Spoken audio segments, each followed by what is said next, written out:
Tension করবেন না, আজকে অপারেশনে যাব আমি। আমার ইউটিউব চ্যানেলটা অবশ্যই সাবস্ক্রাইব করবেন। একদম চুপ। হাত দিন, হাত দিন। হাত দিব মানে? আরে হাত দিন কেন? আরে যা করছি আপনার ভালোর জন্যই করতেছি, একটাও কথা বলবেন না। আই চলুন চলুন।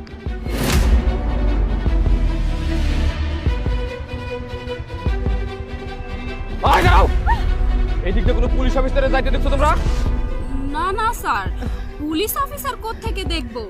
আমরা তো এই রাস্তা দিয়ে যাচ্ছিলাম তালিম করার জন্য। এইখান দিয়েই যাচ্ছিল, অনেকক্ষণ ধরে ফলো করে আসতেছি, এই জায়গায় এসে হারিয়ে গেল। কোন জায়গা দিয়ে গেছে সত্যি করে বলেন আপনারা। বাবা, তুমি ভুল করছো।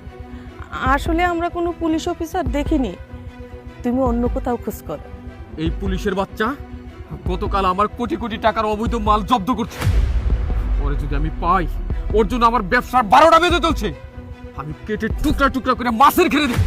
বস, এই পুলিশ অফিসার এই এলাকায় আসার পর থেকে আমাদের যত অপকর্ম আছে সব বন্ধ হয়ে যাচ্ছে। এই পুলিশ অফিসারকে তো এই এলাকায় থাকতে দেওয়া যাবে না, যেভাবেই হোক ওকে জব্দ করতে হবে। এটাই আসল কথা। আই শোনো, এখনো বলছি, তোমরা পুলিশ অফিসারকে যেতে দেখছো কিনা? যদি ঠিকঠাক না বলো, তোমরা কিন্তু আমার চেনো না। আমি কিন্তু দিনে দুপুরে মানুষ খুন করি, একটু হেরফের হলো না সবাই খতম করে দেব।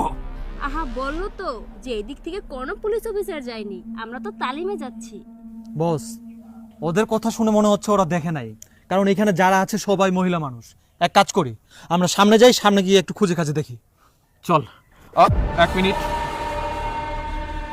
আচ্ছা, তোমরা সবাই মুখ খুলে আছো, কিন্তু এই লম্বা মহিলাটার মুখ বন্ধ কেন? উনি হচ্ছে আমাদের সবার বড় বোন। এই শোনো, তোমরা সবাই যেমন মুখ খোলা রেখেছো, ওনার মুখও খুলতে হবে।